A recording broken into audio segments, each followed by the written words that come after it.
humanitarian assistance.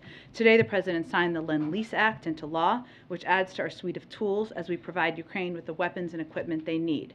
Yesterday, as you all know, the First Lady visited Ukraine in a historic visit to meet with the First Lady of Ukraine. She did that purposefully on Mother's Day to be there and recognize the sacrifices of so many mothers during this time in Ukraine, and send an important message of solidarity. And our chargé on the ground led a group of diplomats temporarily returning to Kyiv to demonstrate our unity with the people of Ukraine on Victory in Europe Day as they fight to defend their freedom and their democracy.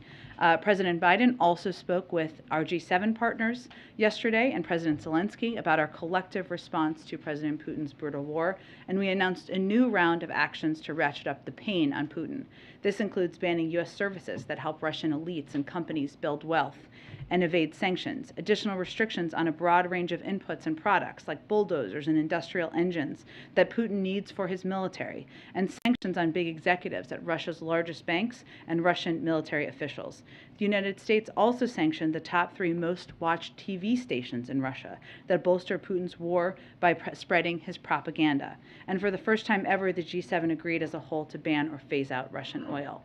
We will keep building on our unprecedented sanctions that are enacting a heavy toll on Russia's economy, with GDP expected to collapse by double digits. Our export controls with more than 30 other countries have throttled Russia's access to critical technology it needs to maintain its military. With that, allow me to kick it off. Thank you. We have the Prime Minister of Italy who's coming on Tuesday, and there's some pressures on the European bond market. I'm wondering, does the Biden administration believe that the European economy is facing a recession solely because of the effects of Putin's war, or are there other factors at work? Well, we've seen the impact of President Putin's invasion of Ukraine here in the United States.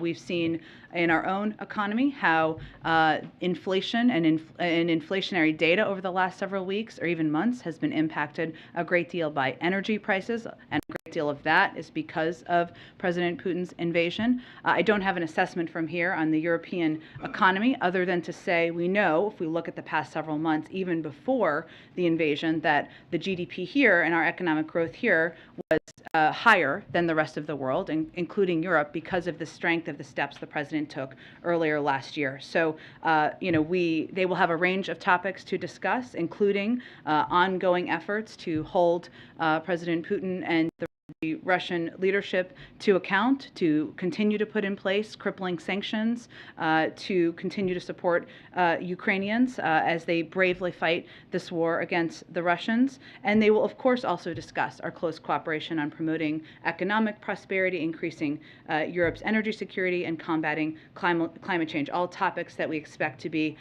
part of the preparations and on the agenda for the G7. Maybe one more on another topic. You suggested that peacefully protesting outside the homes of judges and Supreme Court justices is part of freedom of expression and part of what we do in the United States. But there's a law in Virginia that actually prohibits protest outside private residence, even when it's done peacefully.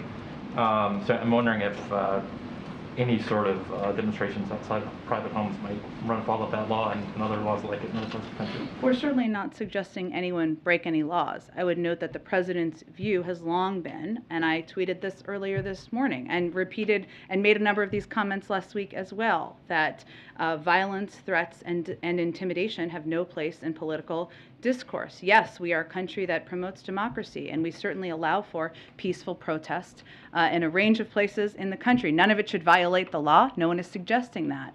And it should never resort to violence, to threats, to intimidation in any way, shape, or form. But that is what our position is and the president's position is. Go ahead. Thank you. On abortion, Republican leader Mitch McConnell has said that a national ban on abortion could be possible, depending on the votes. Without court intervention, just how at risk does the administration believe the U.S. is to completely outlaw abortion? I think we're at serious risk. You noted Mitch McConnell and other Republicans in Congress are talking about a national ban on a woman's right to choose. There were a number, I think it was something, I can get the exact number here, but dozens and dozens of Republicans in Congress signed on to the Mississippi court case and advocating for severe restrictions on a woman's right to choose and a woman's right to make choices about her own body. And we've seen in other places in the country. Just yesterday, the governor of Mississippi said directly whether that. Just yesterday, the governor said directly whether they wouldn't say whether they would directly go after the right to use contraception, meaning that's another area where, so as the president has said over the course of the last nearly week, his concern is about, yes, a woman's right to make choices about her own health care, about what this final opinion could be. It's also about what choices could be made that go beyond that. I'd also note that Louisiana legislators advanced a bill to classify abortion as homicide, which would allow women who terminate their pregnancies to be charged with murder and potentially criminalize in vitro fertilization and forms of birth control. So in some ways, yes, you're seeing an outcry by the nearly 2/3 of the public, many of them peacefully protesting, who are concerned about what this opinion will say. But you're also seeing a number of Republicans in states and some in Congress double down on this potential to overturn a law that has been the law of the land for 50 years. You mentioned the Mississippi governor and his comments on the possibility of banning certain types of contraception. Is the administration planning to take steps to try and preemptively safeguard access to contraception? Well, I would say there's a range of considerations that are underway, both by our counsel's office, by the Department of Justice, led by the Gender Policy Council, to take every step we can to protect women's fundamental rights and protect rights beyond that. I would note that, and the president talked about this a little bit last week, but when we're talking about Roe has been the precedent for a number of other laws passed by the Supreme Court that impacts people's fundamental lives, their basic rights, their freedoms, their privacy, and their protections, including, if you look back, Griswold versus Connecticut, Eisenstadt versus Baird, which ensured the right to use contraception was protected.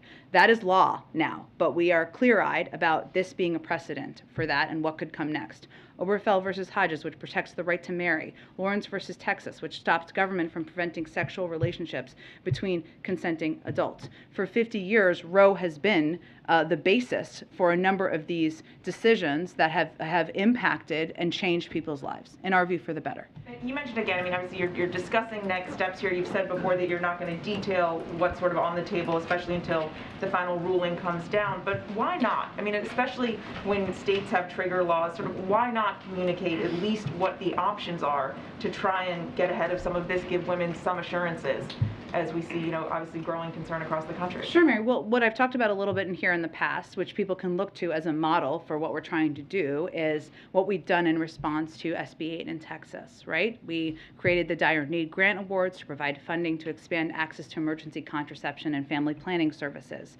In addition, you also saw the Department of Justice and the Attorney General release a statement in response to Texas SB 8 that reaffirmed their commitment to using existing federal law to protect the safety of patients seeking access to reproductive health services. The Department of Health and Human Services has also been implementing a three-pronged department-wide response to protect patients and providers. We've also talked in here a great deal about the fact that we know that 26 states have indicated their plans on a different varying levels, I should say, of overturning women's fundamental rights. 13 have trigger laws, and what we're looking at, and some states have also taken steps. Connecticut, California are two of them. Others are also examples to protect women's rights. What we're looking at here is nearly half the country potentially not having, allowing women to have access to choices about their own bodies and their health care that has been the law of the land for 50 years. So, and we know who that will impact, because 75% of people seeking abortions make less than 200%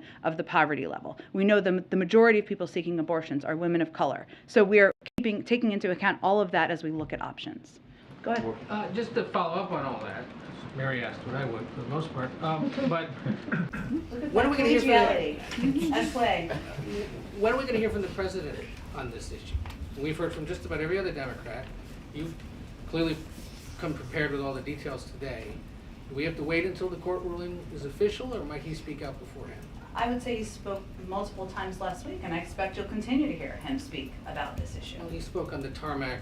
It was noisy. Does he that raised not his count? concerns. Well, I'm just wondering if there's going to be something slightly more prepared and thoughtful to try to, make use of the presidential bully pulpit the way he can. When he wants to, he can draw attention to issues. You're right, and what I was pointing to, Ed, is that obviously this was in his mind and front and center for him last week, because he spoke multiple times to this, unprompted in some cases, some prompted by questions, of course, and I expect he will continue to do that. What I don't expect he will do is speak to an opinion that is not yet final, that has not yet been released, but certainly speaking to the protection of women's fundamental rights, of their rights to make decisions about their own health care, and certainly his concern, which he's talked about for decades, about privacy and privacy protections, which he said last week was the basis of his leading the fight against the board nomination. So I expect to continue to hear him talk about that, and hopefully there will be more opportunities for you all to ask good questions. Two other, if I could real quick. Tomorrow he's giving a speech on inflation. Yeah. Wondering if you can give us some sense of what more he'll get into. Sure.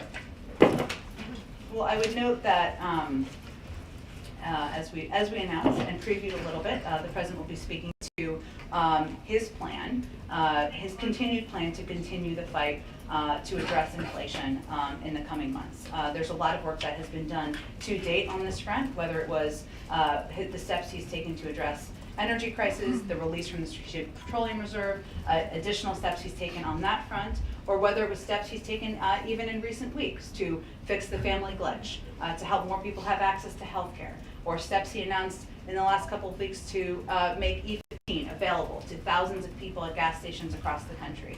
But what you will also hear him talk about tomorrow is the contrast that his plan and the plans he has been implementing for months now draws with those on the other side of the aisle who have not put forward any plan to lower costs for the American people. So it will be his opportunity to lay that all out together. And there is growing concern about a persistent supply issue with infant baby formula. Yeah. There's about a 40% shortage right now. Major retailers having to limit how much people can buy, especially acute in places like Texas and Tennessee, Missouri, Iowa. This is partly an FDA issue, but it could be a Biden administration issue. Just wondering if you guys are planning on taking any steps to help remedy that.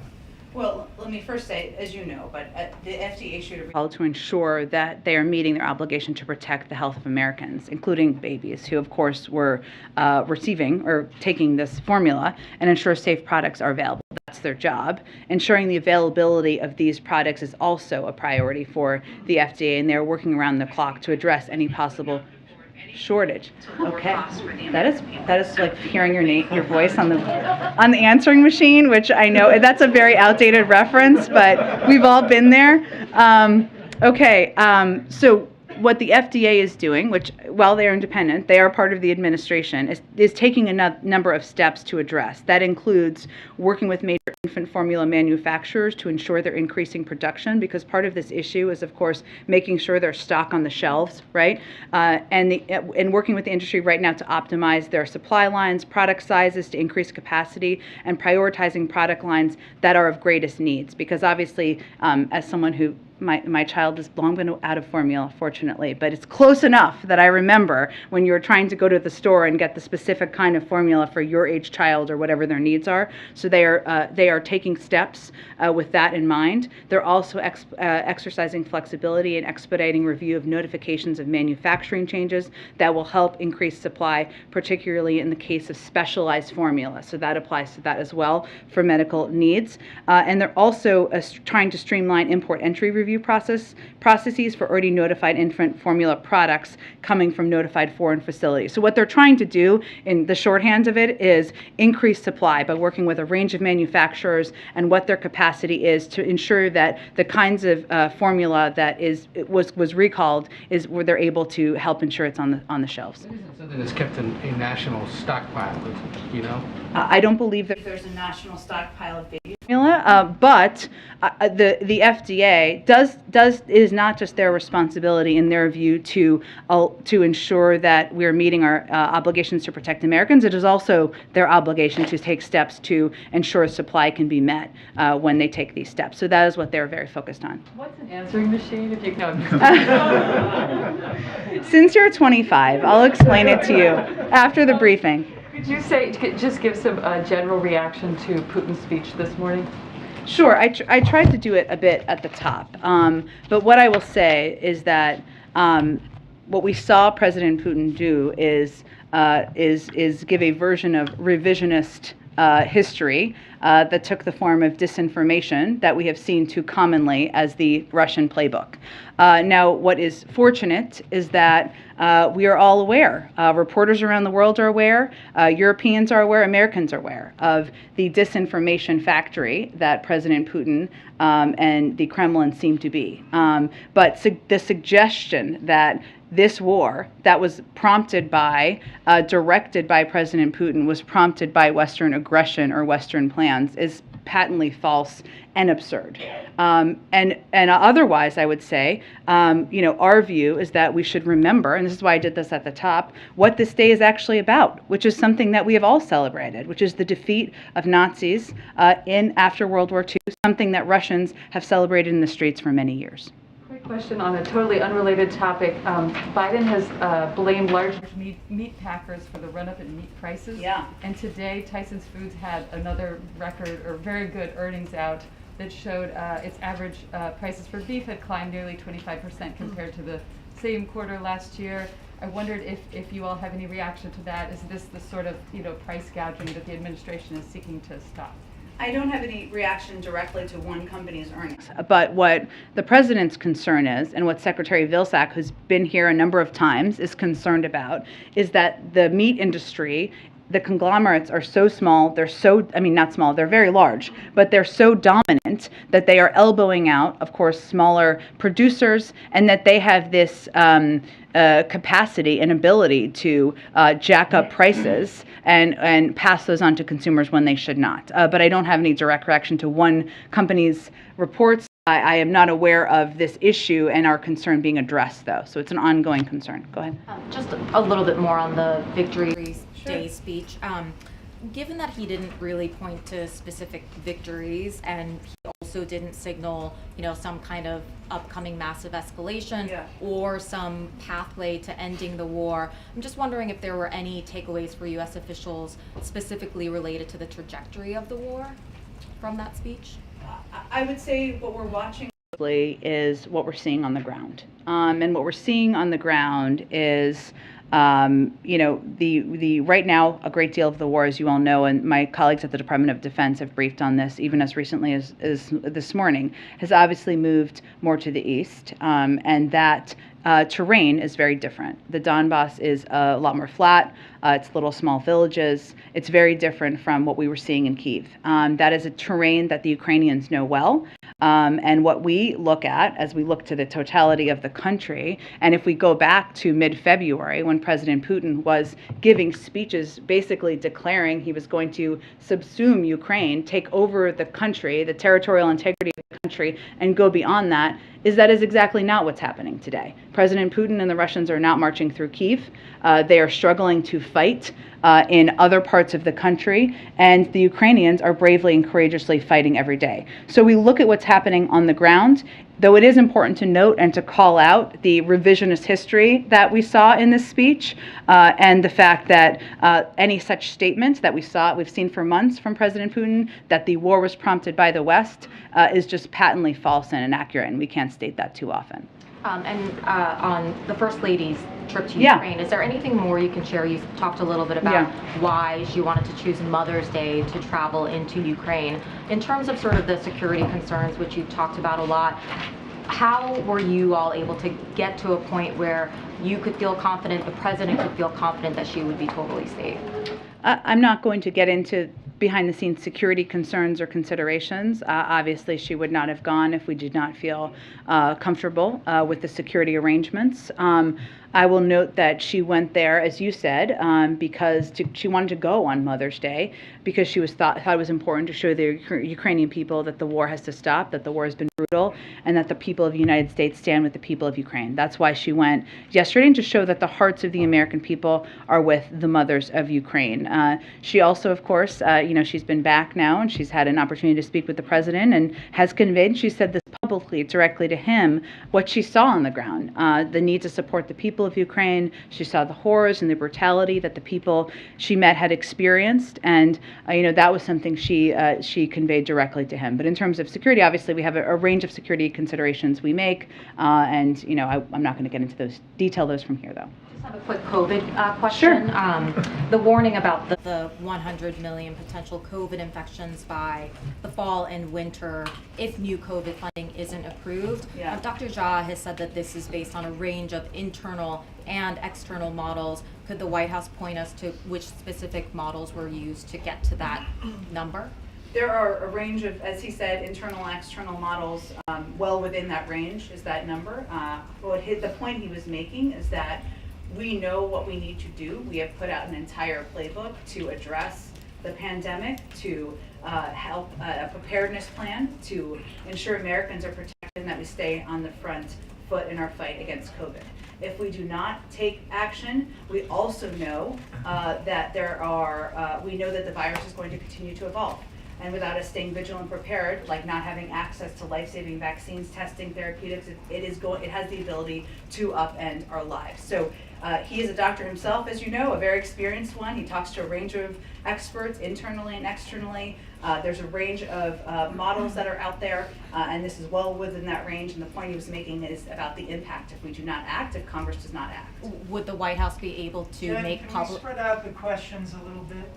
Can you yield to your colleagues, please? I would be happy to, but I think you would be Just a polite quick if you let follow-up. MJ finish her question. She's had several. Can Could- she yield to her colleagues, Could the White House please? make public the range of models so that we're able to see how we got to that 100 million infections? I'm happy to see if there's more specific data we can make available, but what I can assure you of is that Dr. Jha is a very experienced public health expert. He talks to a range of officials internally and externally. That's what he's basing it on.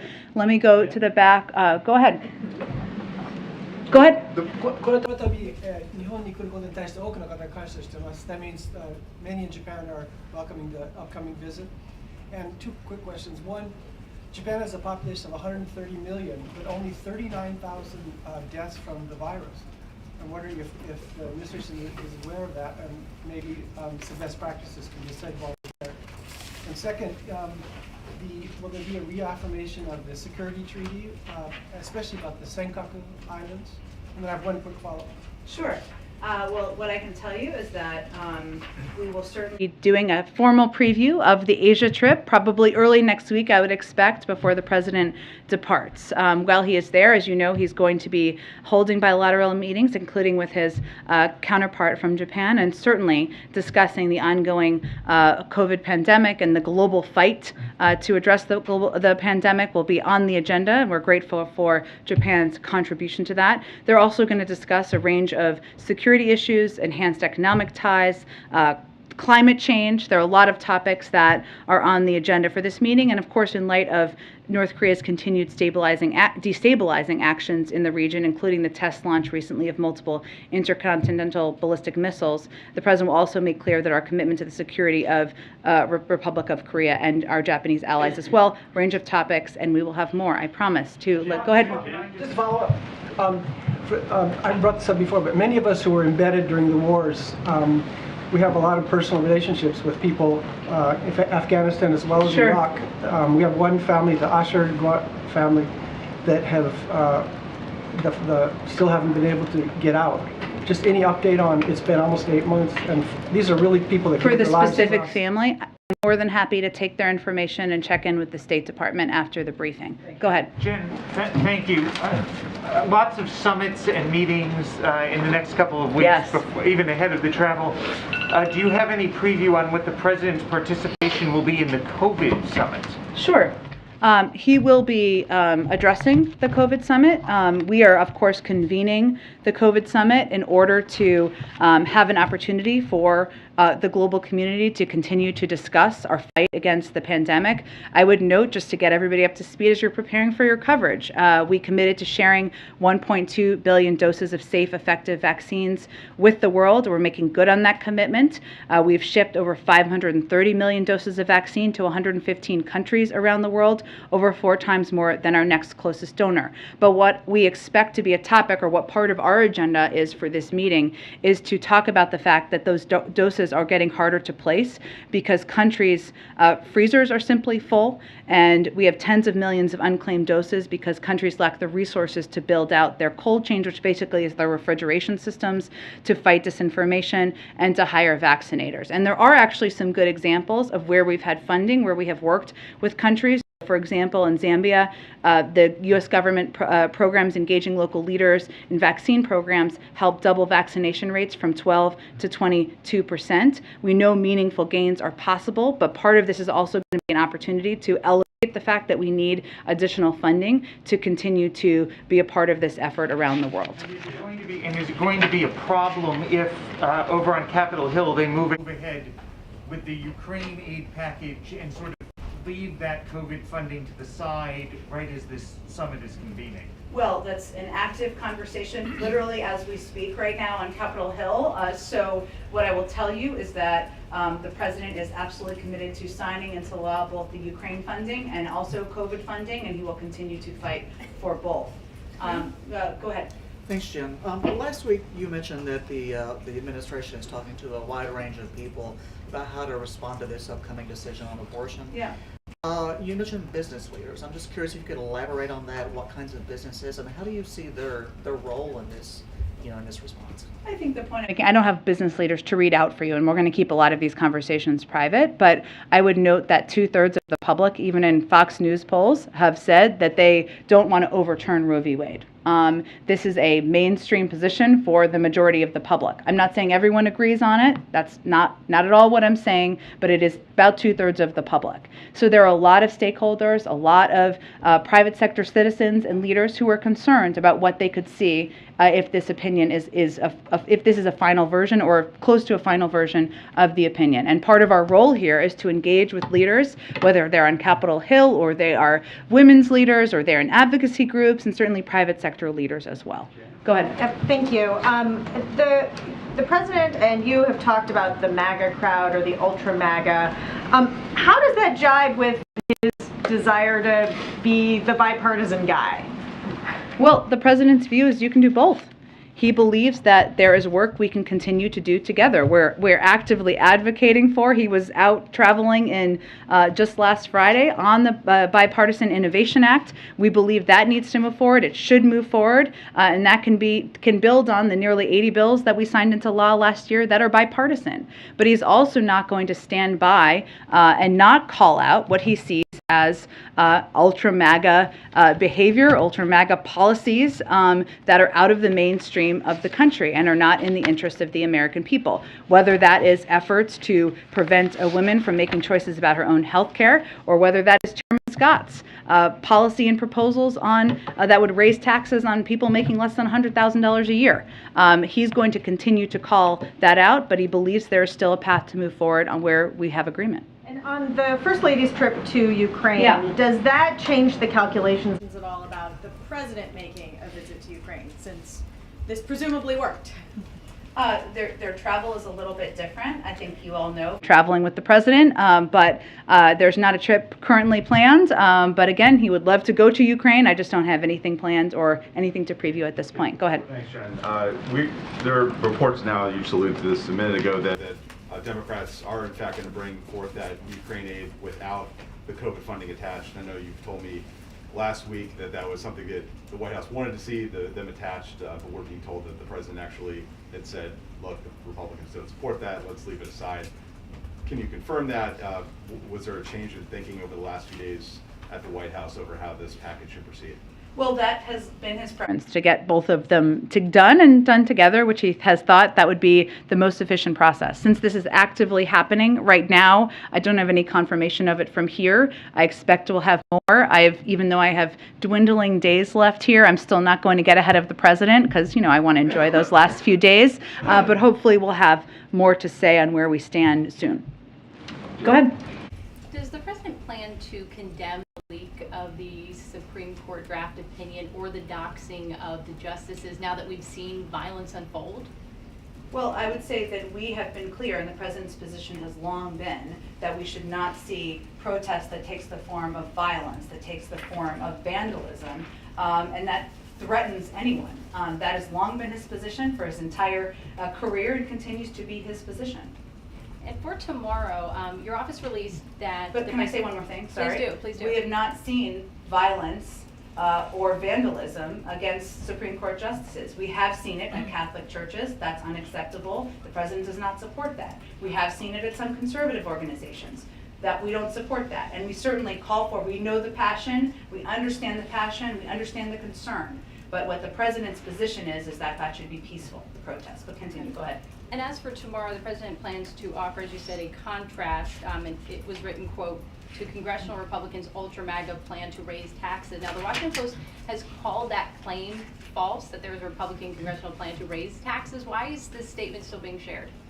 Because Chairman Scott's plan, and we welcome, we know he's asked for people to go to his website. We would encourage people to do the same thing and check out his plan that raises taxes for people making less than $100,000 a year.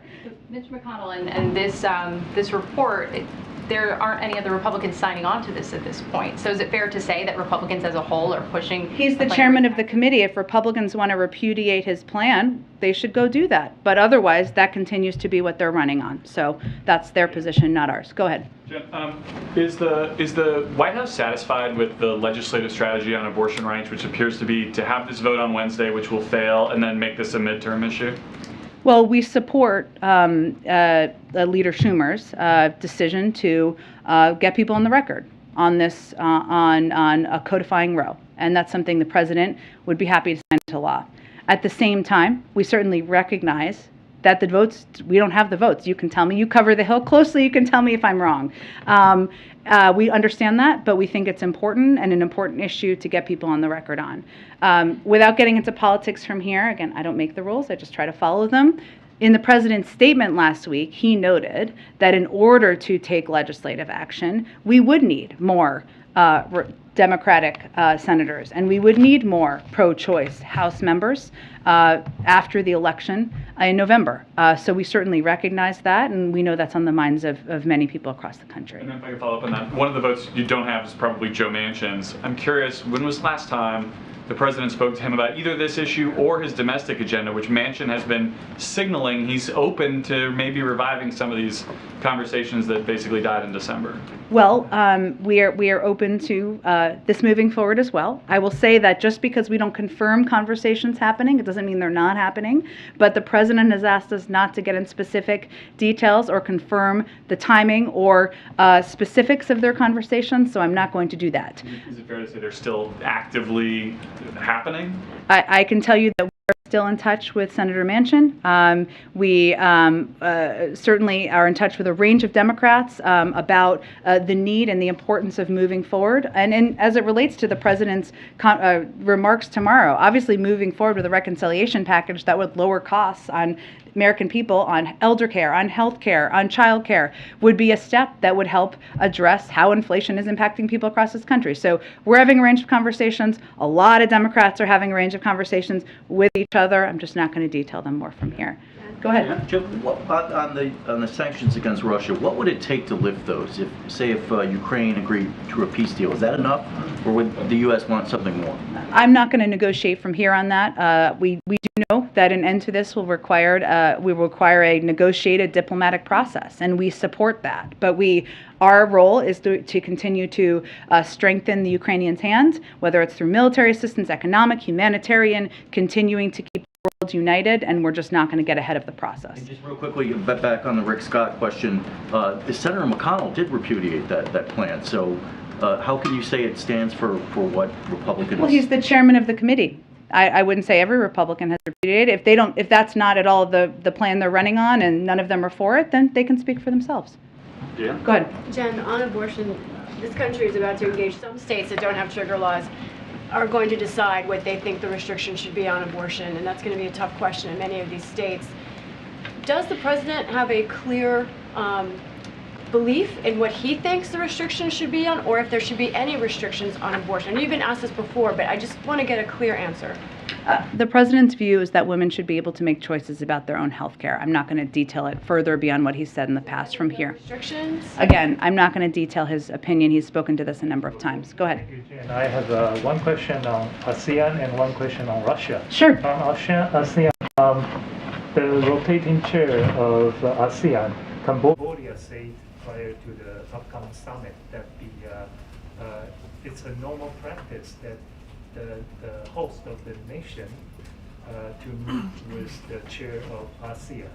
And we know President Biden actually wrote a letter to Prime Minister Hun Sen, and will the president have a bilateral meeting with the Prime Minister? I'm very happy to check on that.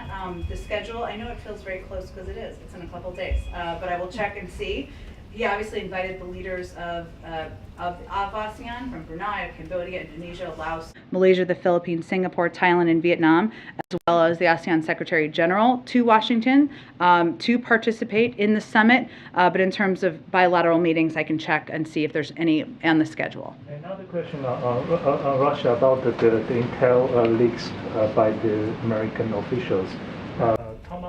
Thomas Friedman said that he was told that President Biden called the Director of National Intelligence, Director of CIA, and Secretary of Defense to make clear in the strongest and most colorful language that this kind of loose talk is reckless and has got to stop immediately before we end up in an unintended war with Russia. Is that true? And is the President worried about the unintended war with Russia? Well, what I will tell you, without confirming private internal calls, that the president was displeased with the leaks. His view was that it was an overstatement of our role, an inaccurate statement, and also an understatement of the Ukrainians' role and their leadership. And he did not felt they were constructive. Go ahead. Did not feel. That was grammatically inaccurate. Okay, go ahead. Thanks, Jen. There seems to be a lot of bipartisan support for listing Russia as a state sponsor of terrorism. Is that something on the Hill we're talking about? Is that something being discussed in the White House? And if the president's not there, how would you define the line that would have to be crossed to go there? I know we've talked about this quite a bit in the past. I would note that to be named a state sponsor of terror, there's only about 4 countries that have been named state sponsors of terror in the world. There are a number of actions that are often taken if a country is named a state sponsor of terror. A number of those we've already taken, including crippling economic sanctions, sanctions on individuals, other restrictions for the country, and obviously making the country a global pariah is part of that objective. Those are all steps that we have already taken and implemented as it relates to Russia. I don't have anything to preview in terms of a consideration here. I certainly will see what happens in Congress. Go ahead. Thanks, Jen. What's the White House reaction to Sinn Féin's gains in the Northern Ireland Assembly over the weekend? Let me check with our national security team, and we'll see if we can get you a comment on that specifically. Go ahead, Jen. Hey, Jen, you were unequivocal in condemning violence, but as you know, there's also some allies who are protesting outside justices' homes, including Brett Kavanaugh, who, if there's any kind of compromise, conservative ruling that preserves some of Roe, he could be part of that with Roberts. So my question is it appropriate to protest outside people's homes, and is it productive or not productive? Look, I would say in terms of the productive question, that's not for me to speak to. Obviously, these justices make decisions as an independent body. How they are influenced or if they are influenced is not for me to make a determination of. We do believe in peaceful protests. We do not believe in or support any intimidation of any kind. Obviously, the violation or breaking of any law, as somebody raised before, or threats or intimidation of any individual. What we do support is people peacefully protesting, and they do that in a range of places. But you wouldn't wave anybody off for tactical reasons. We're not here to give tactical advice to protesters. What we are here to call for is peaceful protest, for people not to resort to violence, to vandalism, or certainly intimidation of any kind. Go ahead. Yeah, as we look ahead to tomorrow's inflation speech, let me ask you to look back at some of the warnings that were issued last year by Summers and Ratner and so on. In retrospect, were they right that some of the government policies were going to lead to inflation? I wouldn't say we agreed with them then, and we don't agree with them now. I would note that as it relates to actions like the American Rescue Plan, the alternative to not putting in place and advocating for the American Rescue Plan would have been the economy continuing to spiral, right? We were providing assistance and relief in the form of checks to people who needed that assistance at the time. That package also helped fund and prepare for a fight against COVID. It helped keep schools open. 100% of schools are open today, in large part because of the American Rescue Plan. It helps states and localities support and keep police, keep local authorities, keep local governments open at a time where that was in question. So we know, if we look at the recent inflation data, depending on which data you look at, 2/3 to even 70% of inflation data is a result of energy prices. A large part of that is the result, and Chairman Powell has spoken to this, and Secretary Yellen has also spoken to this, as a result of President Putin's invasion of Ukraine and the impact on the global energy markets. Those are all steps and impacts that I don't think anyone could have predicted a year ago. Go ahead. So, thanks, Jen. So on that, the economy is signaling some weakness going forward. What's the level of concern? First of all, is the president watching the markets and the data coming in, and what's his level of concern there's a recession in the next 12 months? Well, as you know, we don't really speak to or comment on the judgments, ups and downs of the stock market, or the daily movement of the stock market, I should say. Well, it's volatile. We've seen that, and we certainly monitor it from here. I would note that since President Biden took office, the market is up considerably. When we look at economic data internally, and when a lot of external economists look at economic data, they look at the fact that we've created over 8 million jobs since the president took office, that the unemployment rate has dropped to 3.6%, that GDP grew up 5.7% last year, the fastest rate since 1984, and also that household balance sheets are strong and businesses are investing in the United States. So we look at that base data, that data, as we look at the economy, and of course we continue to monitor as data comes in and as we see fluctuations. So what's his level of concern about a recession? Again, we monitor it. We are continuing to. We're not predicting that at this point in time. One more thing on new sanctions that was just announced on Russia. Yeah. But China last week cut tariffs on coal from Russia coming in to 0. The Chinese have also had a record imports last month from Russia to China. 57% was the increase. At what point is China breaking the sanctions? And then when is the president going to stand up and say and call out China to stop this behavior in supporting Russia? We clearly will watch closely, and if that were to happen, I don't think we have seen to date a breaking of the sanctions at this point in time. Go ahead. Thanks, Jen. Thanks. So I'd like to ask you first just about the coronavirus and then about a transparency matter. Sure. On the coronavirus, the CDC data indicate that we are getting pretty close to the 1 million death mark. Some outlets say we've already crossed 1 million deaths. I was hoping, as we're talking about potentially rolling back tariffs on Chinese goods, can you say, where the tariffs question comes into pushing China to be transparent on the origins? And can you detail anything that President Biden has done with his levers of power, be it sanctions or tariffs or anything else, to press for transparency from China? Okay, there's a lot packed in there, so let me do my best here. I would say first, as you noted at the top, or at the top of your question, we track the CDC data as well as Johns Hopkins data, and you are right, we are getting close to 1 million, and we will be marking that from here, and as we get closer, we'll have more to mark from here. The president has had recent engagements with President Xi, as we have had, at a very high level from a range of national security officials, and we always raise transparency in those conversations, but I don't have more to read out from those at this point in time. Are tariffs part of, are tariffs, or, I mean, is there's that an part of the ongoing pressure? review. I would look at it separately from the COVID deaths or from Russia. There's an ongoing review on Chinese tariffs. We've been looking at those through the prism of how they're impacting industries here in the United States. We feel that a number of them have not been constructive and have hurt, had a negative impact on a number of industries. So we're looking at and we're continuing our review of that, which is being led by our ambassador, Catherine Tai. Would tariffs be used to pressure China to be transparent, though? I mean, is that part of the consideration at all when considering rolling them back? Well, again, we consider a range of factors as we look at the tariffs. The largest factor is the impact on the economy and a range of industries. And the transparency question I have, in 2017 and 2018, the president routed $13 million of income through S corporations. There are some ethics experts who are calling on him to divulge the specific sources of income in those revenue streams. Richard Painter, who ran for the Senate as a Democrat, has been among those who are calling for this. Will President Biden be releasing the sources of income that were in that $13 million, particularly as there's attention being paid to his son and whether he earned any money from his businesses? Well, again, the president doesn't have dealings with his family members about business, and he has released decades of tax returns, which is more than I can say for his predecessor. The S Corporation in Go ahead. particular? Thanks, John. I wanted to ask about North Korea.